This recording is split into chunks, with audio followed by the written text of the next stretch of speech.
আসসালামু আলাইকুম প্রিয় শিক্ষার্থী বন্ধুরা, আশা করি ভালো আছো। বার্ষিক পরীক্ষা 2024-এর নবম শ্রেণী গণিত বইয়ের বিস্তার পরিমাপের ভেদাঙ্ক নিয়ে আলোচনা করব আজকে। গড় এবং ভেদাঙ্ক, এই ভেদাঙ্কটা খুবই ইম্পর্ট্যান্ট এবং এটি একটি নতুন জিনিস, নতুন বই, নতুন জিনিস, যেটা তোমাদের জন্য খুবই ইম্পর্ট্যান্ট এবং ভেদাঙ্কটা পরীক্ষায় খুবই আসে। দেখো, 5 নম্বর উদাহরণ নিয়ে আলোচনা করব। ফাইনাল ম্যাচের নিবেশন সারণী ব্যবহার করে গড় ও ভেদাঙ্ক নির্ণয় করো। এখানে শ্রেণীব্যাপ্তি ওভার দেওয়া আছে এবং রান সংখ্যা দেওয়া আছে, যেটি পূর্বে অনেকগুলো অঙ্ক করেছি। গড় হতে গড় ব্যবধান নির্ণয়ের ক্ষেত্রে সেই প্রশ্নগুলো উত্তর করেছিলাম এই একই রকম সারণী দেখে। সুতরাং তোমাদের সারণীটা অভিজ্ঞতা আছে। 1 থেকে 4 পর্যন্ত ওভার, 5 থেকে 8, 9 থেকে 12, 13 থেকে 16 এবং 17 থেকে 20, এইগুলো সবগুলো একটি ওভার ছিল। এবং এই 1 থেকে 4 পর্যন্ত ওভারে রান করেছে 24, 5 থেকে 8 পর্যন্ত করেছে 32, এভাবে 36, 38 এবং 30 এভাবে রানগুলো করেছে। আমরা জানি যে কেন্দ্রীয় প্রবণতা অর্থাৎ গড় মধ্যক প্রচুরক মাঝখানের দিকে হয়, যেগুলো হলে মানের সামঞ্জস্যতা থাকে। ভেদাঙ্ক নির্ণয়ের প্রথমে নিচের সারণীটি তৈরি করি। এখন এই সারণীটা আমাদেরকে তৈরি করতে হবে ভেদাঙ্ক নির্ণয় করতে হলে, এবং সারণীতে কি কি আছে সেটা আমরা একটু খেয়াল করি। শ্রেণী ব্যাপ্তি ওভার, এই যে এই শ্রেণী ব্যাপ্তিটা এখানে ছিল পাশাপাশি আর এখানে দিয়েছে নিচে নিচে, এইটুকুই পার্থক্য, তাছাড়া সব একই।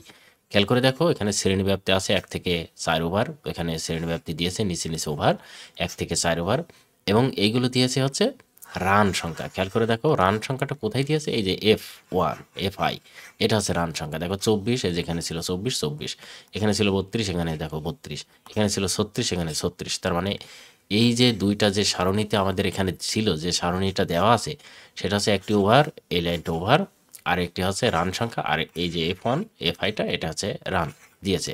তার মানে দুইটা আমরা পেলাম। এখন এখান থেকে শর্টকাট আকার আমাদেরকে বের করতে হবে যে মধ্যবিন্দু। আমরা জানি যে এর আগে মধ্যবিন্দু বের করেছি, তারপর একটু বলি। মধ্যবিন্দুটা ঠিক এরকম বের করতে হয়। এখানে 1 থেকে 4 আছে, তার মানে 1 + 4/2, এটা ভাগ করলে আমাদের মানটা পাওয়া যাবে। এটা ভাগ করলে পাওয়া যায় 2.5, যেটা হচ্ছে আমাদের এই যে মধ্যবিন্দু, এটা কিন্তু পাওয়া হয়ে গেল। এখন যদি আমরা ঠিক একই রকম পরের শ্রেণীতে মধ্যবিন্দু নির্ণয় করি, যেমন 8 থেকে 5, এই 5 + 8 বাই কত 2, এটা ভাগ করলে হবে 6.5, এটাও কিন্তু একটি এই যে মধ্যবিন্দু আমরা পেয়ে গেলাম। ঠিক একই রকম প্রত্যেকটা আমাদেরকে বের করতে হবে এই মধ্যবিন্দু। তাহলে এই লাইনটা আমাদের হয়ে গেল, এটা হচ্ছে XI এবং এটা হচ্ছে শ্রেণীর মধ্যবিন্দু। তাহলে এটা ওভার পেয়ে গেলাম, এটা শ্রেণীর মধ্যবিন্দু পেয়ে গেলাম, এবং রান সংখ্যা F5 এটাও পেয়ে গেলাম। এখন আমাদের এখানে বলছে FI XI। খেয়াল করে দেখো, এটা হচ্ছে FI, এটা হচ্ছে XI, অর্থাৎ এই দুটি গুণ করলে আমরা জানি কোনো কিছুকে A B, যেমন A একটি রাশি এবং B যদি একটি রাশি হয় অথবা সংখ্যা হয়, তাহলে A B লেখা এর অর্থ হচ্ছে এটা গুণ আকারে আছে। তাহলে এটা এখন আমাদের আছে FI XI, অর্থাৎ গুণ আকারে। তার মানে F আর এই X গুণ করতে হবে।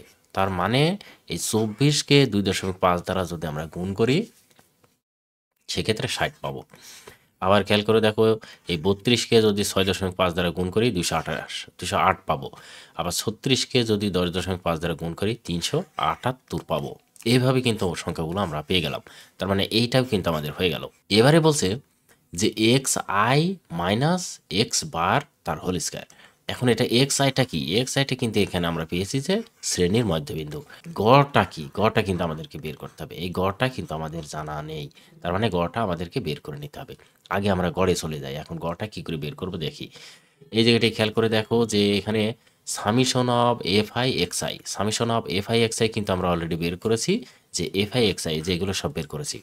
তার মানে এখন সামেশনের অর্থ হচ্ছে যেটার সবগুলো, এগুলো সবগুলো যোগ করতে হবে, এটা হচ্ছে সামেশন। এখন খেয়াল করে দেখো, এটা প্রথমে 60, তারপরে 208, 378, এগুলো সব যোগ করে এই 1752 হয়েছে। আর এইটাকে জাস্ট এখানে সামেশন দিয়েছে। খেয়াল করে দেখো, এই যে উপরে ছিল না এটা, এইটাকে জাস্ট এখানে সামেশন দিলে এর অর্থ হচ্ছে সবগুলোর যোগফল। ওকে, তার মানে সামেশনটা আমরা পেয়ে গেলাম, সামেশন অফ FI XI, এটা কিন্তু পেয়ে গেলাম।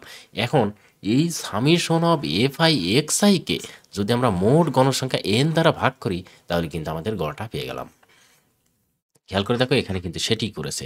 সামেশন অফ FI XI একে n দ্বারা ভাগ করা হয়েছে, আর ভাগ করে হয়েছে মোট টোটাল 1752কে 160 দ্বারা ভাগ করে হয়েছে 10.59, তার মানে 10.95। 95 বলাটা ঠিক না, এটা দশমিকের পরে সংখ্যাগুলো সবসময় একে একে বলতে হয়। আমি সংক্ষিপ্ত আকারের ক্ষেত্রে সেটা প্রয়োগ করছি। ওকে, এটা হলো। এখন কিন্তু আমরা গড়টা পেয়ে গেলাম। তার মানে এই জায়গাটা আমাদের এখন বসাতে হবে হচ্ছে এই যে 2.5, এখানে বসালাম 2.5 বিয়োগ 10.59। হ্যাঁ, এই যে এই জায়গায় দশমিক হবে, 59। এখন এটা ক্যালকুলেশন করলে আমাদের একটি মান আসবে, সেটা হচ্ছে এই যে এই মানটা আমাদের আসবে। সেটা কি করে দেখো, এখানে হোল স্কয়ার বলছে না, এখানে হোল স্কয়ার। এখন এখানে ক্যালকুলেশন করলে হয়তো কত আসবে, 8 একটা সামথিং আসবে, এবং সেইটা যদি হোল স্কয়ার করা যায় তাহলে এখানে মান আসবে 71.4025, এটা আসবে। এই একই রকম এখন প্রত্যেকটা লাইনে তোমাকে করতে হবে। একটা যদি বুঝতে না পারো, আমি যেটা বললাম সেটা যদি বুঝতে না পারো, তাহলে সেটা আবার টেনে, একটু কিছু দূর টেনে আবার দেখবা। কেননা এটা একই সংখ্যা দুইবার বলতে গেলে সমস্যা, কিন্তু তুমি টেনে ইচ্ছা করলে দেখতে পারো, কেননা এটি একটি ভিডিও। এইবার খেয়াল করে দেখো, এফ আই এর সাথে এটা গুণ, তার মানে এটা আমরা মানটা যা পেয়েছি তার সাথে জাস্ট শুধু এফ আইটা গুণ করতে হবে। এফ আইটা কি, যে গণসংখ্যাটা, অর্থাৎ এই যে 24-এর সাথে এটা গুণ করতে হবে, গুণ করে যা হবে এখানে। আবার খেয়াল করে দেখো, 32-এর সাথে এটা গুণ করতে হবে, গুণ করে যা হবে এখানে। আবার দেখো 36-এর সাথে এটা গুণ করতে হবে, গুণ করে যা হবে এখানে। আবার 38-এর সাথে এটা গুণ করতে হবে, গুণ করে যা হবে এখানে লিখে দিতে হবে। তাহলে এইভাবে প্রত্যেকটা আমরা লিখতে পারি। লিখে এটা যা হবে সেটার সাথে আবার সামেশন করতে হবে। তার মানে সামেশন মানে কি, এই সবগুলো যোগ করতে হবে। খেয়াল করে দেখো, এই যে সবগুলো যোগ করা হয়েছে এখানে, summation of f i x i minus x bar তার হোল স্কয়ার। তার মানে এটা করে কত হয়েছে, 4543.6 হয়েছে। বুঝতে পেরেছো? এখন এইটাকে একটা কাজ আছে, এটা কেন করা হলো সেটা আমরা জানি, যে ভেদাঙ্কের সূত্র সিগমা স্কয়ার। খেয়াল করে দেখো, সিগমা, এটার আবার নাম আছে এরকম, সিগমা, হ্যাঁ, sigma square, SQUARE, sigma square. Okay, এটা পড়তে হয় এভাবে। এখন এই সিগমা স্কয়ার ভেদাঙ্ক সমান সিগমা স্কয়ার সমান, আমরা সূত্র দেন 1/n, এন সমান আছে মোট গণের সংখ্যা, সামিশন অফ আই থেকে 1 থেকে শুরু করে n পর্যন্ত। তার মানে এটা মিনিমাম, এটা হচ্ছে ম্যাক্সিমাম। ওকে, সর্বোচ্চ, এটা সর্বনিম্ন। এখান থেকে 1 থেকে শুরু করে n পর্যন্ত এভাবে দিতে হবে তোমাকে, মানে প্রথম থেকে শেষ পর্যন্ত এক কথায়। এবারে এফ আই তার এই যে এটা এখন এটাকে এক কথায় n দ্বারা ভাগ করলে আমাদের যে মান হবে সেটা হচ্ছে ভেদাঙ্ক। এখন দেখো, এই মানটা কিন্তু 4543.6, এটাকে 160 দ্বারা ভাগ করা হয়েছে, এবং এইটা 160 দ্বারা ভাগ করলে 28.40, এখানে যে মানটা পাওয়া গেল এইটাই হবে আমাদের উত্তর।